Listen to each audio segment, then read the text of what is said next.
நாலு மணிக்கு மேலாவது சாணி போற டைம் ஆகி இது பண்ணுறேன். பழைய கோமாளியா இருந்தா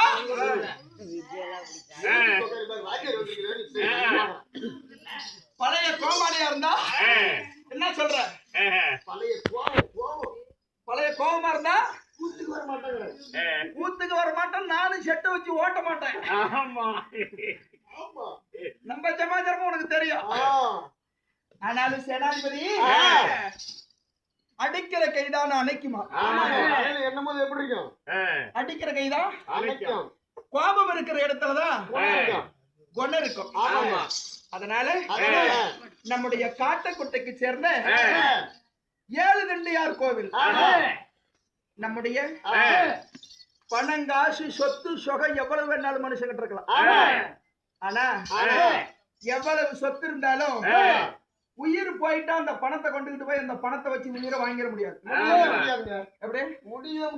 சீக்கிரமாக எவ்வளவு பெரிய மாளிகை கட்டினாலும் ஒரு குறிப்பிட்ட நேரம் தான் அந்த பணம் அந்த வீட்டுல இருக்க முடியும். அதுக்கு மேல அதனால போதும் என்று சொல்லக்கூடிய எவ்வளவு பணம் கொடுத்தாலும் மனுஷனுக்கு ஆசை தீராது. ஆனா போதுன்னு சொல்றது என்ன? வயிறார சாப்பாடு மட்டும்தான்.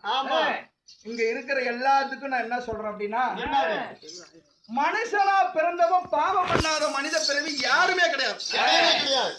ஆனா எவ்வளவு பாவத்தை பண்றீங்களாலும் ஒரு பிச்சைக்காரன் ஒரு முடியாதவனுக்கு ஒரு சோறு போட்டுட்டா நம்ம செஞ்ச பாவம் எல்லாம் தொலைஞ்சிருக்கும். அதனால இந்த 7 தண்டியார் கோவில்ல எனக்காக அன்பளிப்பு வாரி வழங்கிய அருமை அண்ணன், அதாவது நம்ம அண்ணன், நம்ம அக்கா, நம்முடைய தாய்மார்கள் யாரு பேரையும் பேர் சொல்ல, அதாவது பேர் சொல்லக்கூடாது. நம்முடைய தாய்மார்கள் எனக்கல்ல, இந்த 7 தண்டியாருக்கே கொடுத்த அன்பளிப்பு. இந்த கோவில்ல உட்கார்ந்து இருக்கிற எல்லாரும் இந்த 7 தண்டியாருடைய அருளை பற்றி இவங்க பெத்த பிள்ளைங்க பேர பிள்ளைங்க கூட்டம் குலையாம கொண்டை பூவாடாம எந்த முகமானாலும் தங்க முகமாகி இந்த ஆண்டவனுடைய அருளை பற்றி எல்லாரும் சுபிட்சமா நீடூடி காலம் வந்து